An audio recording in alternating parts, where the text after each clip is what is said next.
I enjoy coming to work every day knowing that clients are depending on me to guide them through whatever financial needs they have.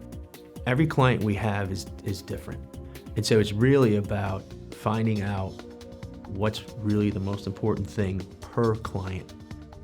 With financial planning, everything is interconnected. So a comprehensive plan means that you're taking care of income needs now, income needs in the intermediate term, and income needs long term. We'll do an asset cycle portfolio. We'll do a riskalyze test. We'll do a life insurance audit or a life insurance review.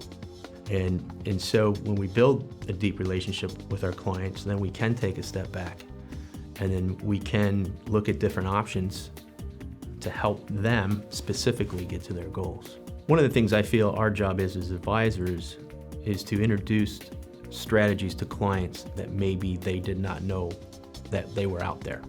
But it's our idea, our job to come out and say, have you ever thought about this? And the planning it's not always about income, but a lot of it is also about the legacy. So the element of family is very important to us, and it's important to our clients.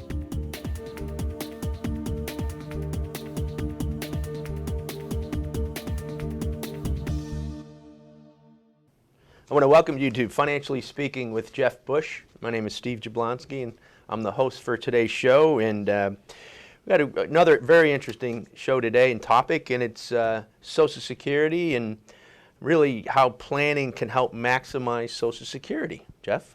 Yeah, well, hi, Steve. Welcome to the show. Great to be here on PCTV. It's hard to believe that we've been doing this show now for 9 years. This is the start of our 10th year on PCTV and the PCTV network. And I should mention that we, in addition to the show being telecast on the local cable here, PCTV, it's also on the website, thepctvnetwork.com, and also our website, which is informedfamily.com. But yeah, Social Security, Steve, this is always a very lively topic and something that we've really been focusing on over the course of the last, 10, 11 years or so, and doing workshops. So I think what we want to do today is just hone in on some of these topics that we cover during our live events. Yes, and it becomes much more critical because when we look at the tale of two different markets, and going back to 1980. Yeah, well, Social Security benefit planning is really part of a comprehensive plan. So you have to integrate it with, the other investments that you have, and it really is a tale of two different markets. We have the market between 1980 and 1999, which we always refer to as your father's stock market, and we always say this is not your father's stock market, because now the most recent 20 years, the market between 2000 and current day has been marked by really unprecedented volatility. We've seen really three significant market drops in this since the start of the millennium. Yep. And so when we get into retirement income, and there's a thing called the three-legged stool, which has been around forever. Let's get into that a little bit.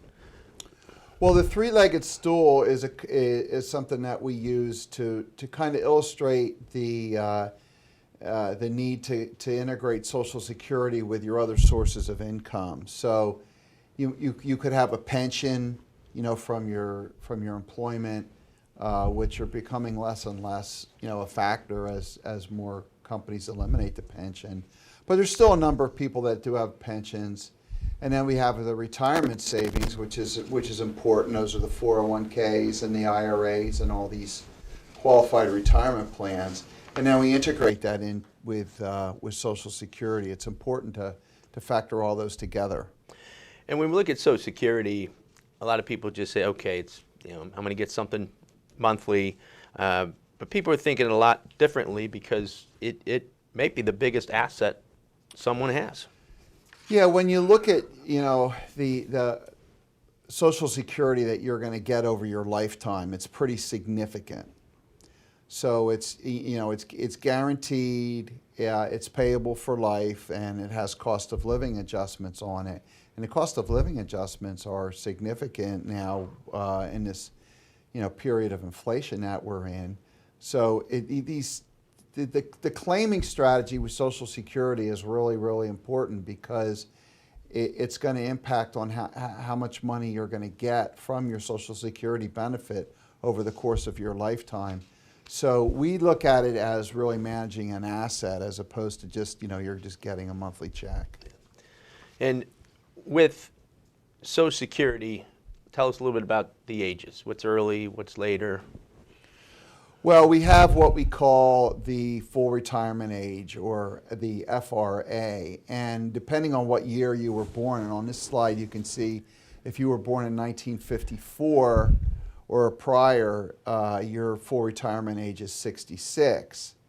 If you were born in 1960 or later, your full retirement age is 67. If you were born sometime in between there, if you were born in 55 or anywhere between 55 and 59, it's 66 in a couple of months. So that's the period where you can collect your full benefit. If you claim your benefit before your full retirement age, which is the next slide, you're going to get less. Yep. So, for example, if you take your benefit at age 62, you're only going to get about 75% of your benefit. And if I could throw something in there, because it's not in these slides, is at FRA, that's the amount, that's your full retirement benefit. And what goes into that is really your highest 35 years of earning. And so it's not 10, 20, it's 35. And if you have zeros in there, they count in there. And then that calculation goes into your full. It's really your entire working career. Yeah. And they do a calculation called averaged indexed monthly earnings, or they refer to that as AIM, average indexed monthly earnings. And they take an average of your last 35, or your highest 35 years, and they index them up to the current day dollars, or so the dollars that you earned 30 years ago are indexed up for inflation, at current dollars. And if we look at the slide that has taking it early, at 62, it's only 75% of your full benefit. Yeah, you're taking a pretty significant drop, and I think one of your later slides, Steve, you have a break-even calculation in there where we calculate what the difference is between taking it at 62 and taking it at your full retirement age at 66, and when it benefits you to wait. But yeah, if you're and there's individual decisions that come into play when you claim your benefit and you decide to take your benefit early. There's ramifications for that, but sometimes you want to take it early. If you stop working, you don't have other sources of income. You don't want to tap into your your IRA or your investment accounts. Sometimes it does pay to take it early. Other times you may be faced with health situations, and maybe you're not going to live that long, so you take your benefit early. And an example we use here, the full retirement age payout is $2,300, and that actually goes down to a little bit over 17. Yeah, so here we're simply just using an example, a real life example of what happens, if you take your benefit early and you're going to take a significant drop. Yep. And then if you go past full retirement age, it's delayed credits. Yeah, so then the calculation sort of works in reverse. So if you go past age 66, you get 8% per year for every year that you go beyond your full retirement age. And that's commonly referred to as delayed retirement credits. So on this slide here, you'll see that if you go from 66 to 67, your benefit goes from what is that number, Steve? 2,300 You to go 20 from 2,300 to 2,484, so you get about an 8% jump if you wait that extra year. So why would you do that? The reason why you would delay taking your benefit is, let's say you're still working, and you're pretty healthy, and you feel you're healthy, and you have longevity, and there's really no reason to take your benefit at 66 if you're still working and you're still drawing an income. If you wait, you're going to get an 8% raise. So why not? I mean, where else can you get an 8% increase? I mean, the other thing is if you take your benefit at 66 and you're still working, there's tax ramifications to that, because you're going to be paying the full taxable amount on that Social Security benefit. So that's another reason why you might not want to take it. So there's a whole list of reasons why you want to take it, and a whole list of reasons why you want to delay taking it. And I think an important factor here, Steve, is that this is really an important part of the overall financial plan.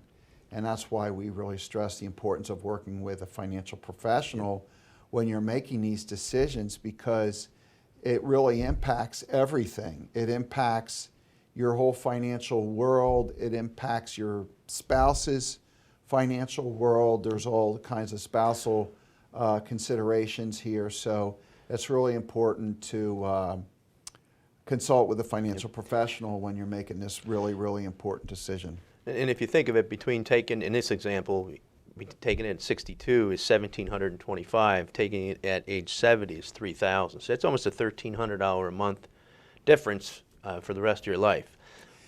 And one thing I can add is that if you delay, delay credits only go to 70. Yeah, you can't. Yeah, that's right. You can't delay, or it doesn't pay you to delay past age 70. But getting back to that point you just made about the difference between 62 and 70, there is a big difference in your benefit, but you also have to keep in mind that that's 8 years that you're not collecting a check from Social Security. So there is some balance there, and I think you're going to probably get into that on your next slide. Yeah, it's exactly what you said there. Where do we break even?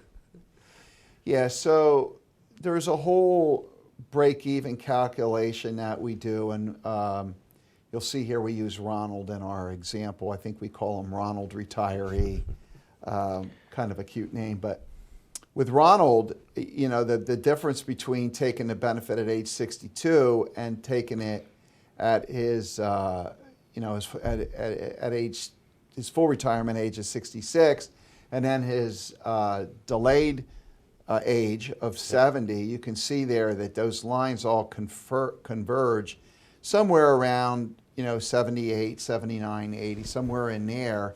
That's your break-even point. So if you're going to live beyond that age, then you're going to get more dollars from the Social Security system if you wait. That's why you see on this slide that the red line is the one where you're taking it at age 70, and that's the one where you're going to get the most dollars out of the system. So, and by the way, we do have excellent software that will put in the specific example for people. Yeah, so Social Security Maximizer. I mean, the other thing I think is important to mention here is that you don't want to make your Social Security decision in a vacuum. This particular graph tells you the absolute calculation of just taking your Social Security benefit, but then you have to factor in your investments, what your income requirements are, taking money from your IRAs, whether you're working or not working, whether your spouse is working, your health. So many other factors really enter into play here when you're making this Social Security decision. So that's why, it's important to plug those numbers in right into the Social Security Maximizer, and then, also with the guidance of a financial professional. So when we look at how it's figured, how the benefit's figured, and if something happens as far as a premature or a death or a divorce. So when we look at the benefits, both people, if there's a husband and wife or a couple, they both have their own records. And so what happens is the lower one will at least be 50% of the higher one, or they can go off their own record. So husband and wife, they could work, earn the same amount of money, and they both use their own records. In the other case, let's say one of them works from the house, raises the kids. They don't work, so you get the higher one, and the one that stayed home and worked would get at least 50%. Would get 50% of the higher Of the spousal. Of the spousal. Yep. Yeah, so that's considered a spousal benefit. So with a spousal benefit, we're always going to look at the comparison of your own benefit and then 50% of your spouse's benefit, and you're always going to take the higher one. The higher one. Yep. And then if case of death, this is actually very, very important, because in that example, or any example, the lower benefit simply goes away. So if we think of it, you have the higher benefit, and let's say this one's 50% of this, that's a 33% drop. And if both of their benefits are almost the same, that could be almost a 50% drop. Yeah, I mean, we have cases like that where the husband and wife are, getting just about the same Social Security benefit, and if one of them dies, they're going to lose that lower Social Security benefit. It's important to mention that the higher benefit always prevails. Yep.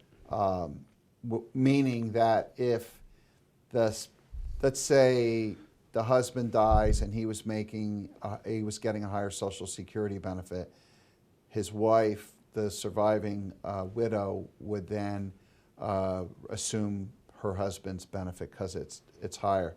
But if they're very, very close, that's a significant drop in income, and again, that's where we feel the need for planning really comes into play here. And we should put our contact information up on the screen if somebody wants to get a hold of us. You can contact us either by phone or by email. We do take the show on the road, so to speak, and we do these workshops, and we'll be doing them next year as we record this.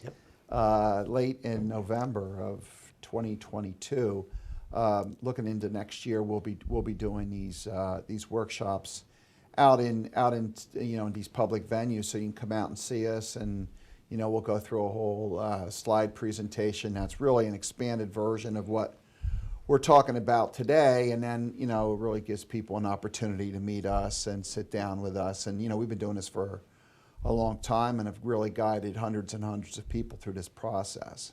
Oh yeah, good point on that. And so if we get back to an unfortunate situation of a divorce, the benefits are figured the same way as you would with your own record. A couple key things here is, one is you have to be married at least 10 years to receive the benefit. And the second thing is, if you remarry, then you lose the benefit. Yeah, so divorce, the important thing about divorce is that when it comes to Social Security, the calculation is the same as if you were married. As long as you meet that 10-year rule, it's the same thing. And yeah, as you said, Steve, if you remarry, and there are people that don't get remarried for that very reason, because they don't want to lose the Social Security benefits that they're getting from a former spouse. But we should probably jump up to the benefits at death, because there's isn't there a rule on death too, that you have to be, if the spouse dies, you have to be married for a certain amount of time before you can collect a benefit? I believe it was 2 years. 2 years. But that we have to. Yeah, it's 2 years. Yes. Unless it was an accidental death. Accidental death. Yeah. So, now let's get into an example. When we say not to make your decision in a vacuum, a lot of other things go into this. And if we see this example of for Ron and Rita, and the goal here is to really come out with net income of $75,000 a year. And what we have here is we have their Social Security benefit as $31,000, and then what we do is we have $500,000 in a traditional IRA and $500,000 in a Roth, and that's the other part of our investment to generate income. So in the first example, scenario one, we're just going to take the difference from the traditional IRA. And if we remember, traditional IRA has never been taxed. So the government's going to tax that. In the example we have here, 12% of it is actually taxed. And so it comes out where they net $71,000 because $4,000 went to the government. And so let's take the opposite side and say, well, we don't want to pay any taxes. So we're going to take the difference, which is the $43,956, all from the Roth. And so the Roth has been taxed before, so it's not tax coming out. So we add their Social Security to their distributions of the Roth, and they do hit their $75,000 goal because there was really no tax. And of course, you have the standard deduction in there, which I'm not going to get into. And then the third example, actually, because the only disadvantage of using all the Roth money is that it would run out at some point within maybe a 15-year period. So the third example is we're going to take half from the traditional, half from the Roth. And so what we look at is with taking the standard deduction, it doesn't cost them any money in taxes. So they paid zero in taxes. They've reached their $75,000. And I guess the neatest thing about this example is when you have a pre-taxed investment, the government will tax it. And in this example, with really a higher level of planning, that pre-tax bucket does not get taxed. Yeah, it goes away. Goes away. That's very, very significant here because you have a case where the investor has both traditional IRA and Roth IRA, and you're able to balance the two accounts and take income from both of them. The Roth IRA, by design, or by law, I should say, is tax-free. And then the traditional IRA, whereby it is taxable, you're in such a low tax bracket that that's not generating any tax either.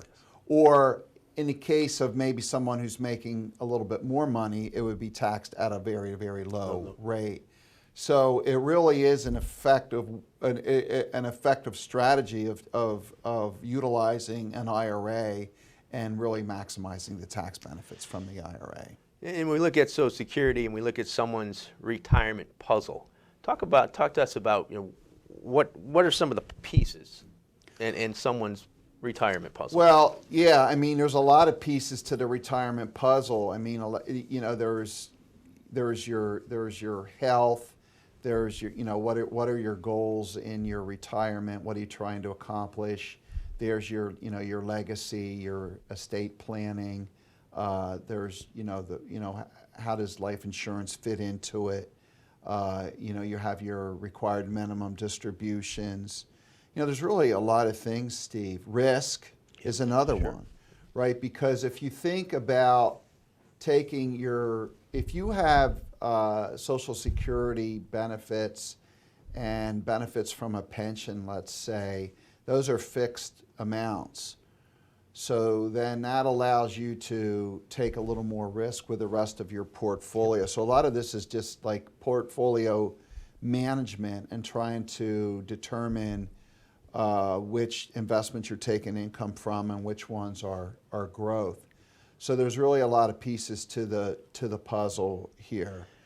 And we also talk about, and you hit it right there, what are some of the things we can control, and there are some things that we cannot control. And you know, really making one of them, we can, you know, make a really, you know, a good decision about, informed decision about Social Security. We can manage our expenses. We don't know how long we're going to live. Yeah.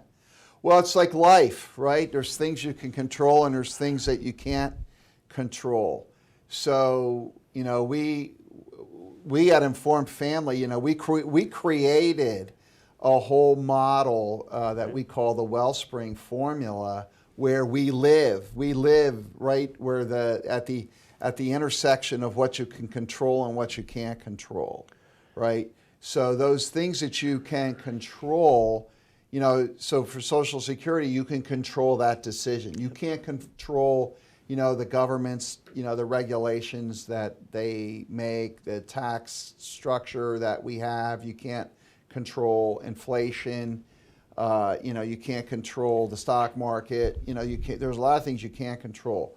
What you can control is how you take your Social Security benefit, how you budget, how you spend money, how you gift. All those things are really controllable parts of the financial plan. This might be a good time, Jeff. I know I don't believe we've talked about this on other shows, but what's the process when someone comes to see us? Like, first meetings, second meetings? Well, the process is, so someone that's coming to see us, so they might be watching us on TV like they are right now, or maybe they came out to a Social Security workshop, or they were introduced to us by one of our clients. And we generally have an informational meeting where we just kind of get to know you, right? So we want to know what your situation is, and that's really part of our fiduciary responsibility. So if we're going to be acting in the best interest of our clients, we have to know our clients. So that first meeting is really, let's get to know you. So what's your situation? What's your health? What are your goals? What's your work situation? How are you getting your income now? How are you getting your income in retirement? It's like all these bits of information that are really, really important that we cover during during our first meeting. And our belief is that this is a very low-key meeting. We're trying to get to know the people that are coming in to see us, just as they're trying to get to know us. And then we determine, are we a fit, or are you a fit? So then we follow that up with a fit call or a fit meeting, and then we determine, whether we want to move forward. So it's a real process, but it's a process that allows our clients to become comfortable working with us, and it allows us to fulfill that fiduciary capacity. In the fiduciary capacity ties in with being independent.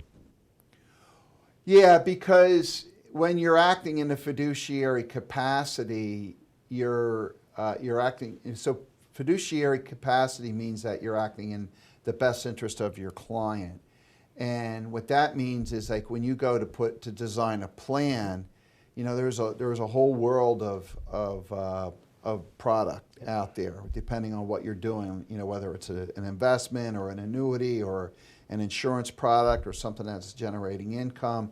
There's a lot of different ways you can do that. So in a fiduciary capacity, and as our role as an independent advisor, we look at the whole world of product and services that are available to us, yep. And then we make the proper recommendation to the client. And that also goes along with planning first. Yeah, it's all about plan. It's all about the client and all about putting the plan together and designing a plan to meet the needs of our clients. So, time really flies by, Steve. We're almost at the end of the show here. So, but there's a couple things I wanted to mention before we wrap up. And one is that we do have 4 locations. We're doing this show this morning in our office in Pottstown, but we also have an office in Norristown. We have an office right outside of Reading, and we have an office in Allentown. So that's a lot of places where we go and do our thing. Yep. The other thing that I wanted to mention was that we've really been in the news quite a bit lately. Yep. So that we have a slide we'll put up there, in the news. So we've really done a lot in the area of public relations, and we've been on you know, a lot of different platforms with out into the media, which we don't really have time to get into this morning, other than we'll put the slide up and you could take a look at that. So with all that being said, we're going to sign off today. This is Financially Speaking.